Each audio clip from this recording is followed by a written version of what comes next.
Au mois de mai, le calcul, c'est 83 au mois de mai, mais après on tombe à 40 au mois de juin.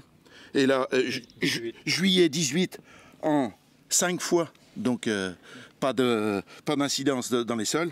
18 mm d'eau en juillet, 12 en août. Dominique et Claude ont noté les jours de pluie sur leur calendrier. C'est bien simple, les dernières grosses précipitations, c'était en mai. Or, sur cette zone, l'irrigation est interdite.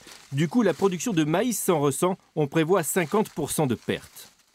Les 2/3 de la parcelle, ça va être comme ça. Aucune qualité. Et des frais de récolte quand même, parce qu'on va bien être obligé de le récolter. Sur ce GAEC familial, le maïs, le blé et l'orge servent à nourrir les 500 bovins. On en aurait d'autant plus besoin que les prairies sont grillées. C'est de l'herbe qui ne vaut même pas de la paille. Elle n'a aucune appétence, aucune nourriture. Donc là, sur cette parcelle-là, on va être obligé de ramener de la nourriture. 2/3 en silage d'herbe, 1/3 en silage de maïs pour arriver à maintenir les animaux. Et déjà, on a ponctionné dans le stock de fourrage. Heureusement, c'était une bonne année pour le foin. Ça, c'est des fourrages pour l'hiver, qu'on avait prévu pour l'hiver, mais on a commencé à entamer les stocks pour nourrir les animaux qui n'ont plus rien à manger dans les prairies.